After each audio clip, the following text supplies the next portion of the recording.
இது ஃபர்னிச்சர் கம்பெனிக்கு இப்போ லோடு ஏறி இருக்குது. எல்லாமே சின்ன பீஸ் தான். இது இப்போ மரம் மில்லுக்கு ஏறிச்சுன்னா பெரிய பெரிய மரமாக எடுப்பாங்க. ஃபர்னிச்சர் கம்பெனினா அந்த மாதிரி சின்ன மரமாக தான் எடுப்பாங்க.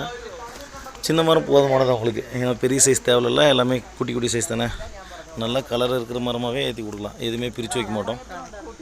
ஏ கிரேடு பி கிரேடுன்னு தனித்தனியாக பிரித்து வைப்பாங்க எல்லோரும். நம்ம அந்த மாதிரி பிரிக்கிறதில்ல.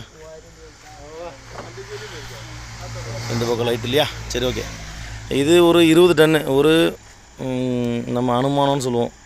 20 டன்னுன்னு தோணுது, அப்படி ஏற்றிருக்கோம், அவ்வளோதான். வெயிட் போட்டு பார்த்தா தெரியும். 20 டன்னு இந்த மாதிரியும் கஸ்டமர் கேட்டது. இதுக்கு மேலே நல்லா பெரிய மரம் பாருங்கள், இங்கே இருக்கு இல்லையா? இந்த மாதிரி நல்லா தப்பமான மரம். இதில் வந்து 16 இன்ச்சு பலகை கிடைக்கும். அந்த மாதிரி மரம் ஒரு 10 டன்னு கேட்டிருக்காங்க. ஸோ இப்போ இதை ஏற்றிட்டு இதுக்கு மேலே 4 லைன் கவர் போட்டுட்டு அதுக்கப்புறம் அதுக்கு மேலே பெரிய மரம் வைப்போம். நீங்கள் வீடியோவில் பார்த்துட்டு இருக்கிறது கேரளா தேக்கு. இதே மாதிரி நல்ல குவாலிட்டியில் கேரளா தேக்கு ஹோல்சேல் ப்ரைஸில் வேணும்னா வீடியோவில் தெரிய நம்பருக்கு கால் பண்ணுங்கள். தமிழ்நாடு, ஆந்திரா, கர்நாடகா 3 இடத்துக்கும் நம்ம ப்ராப்பர் பர்மிட்டோட வித் ஜிஎஸ்டி பில்லோட சப்ளை பண்ணிகிட்ருக்கோம்.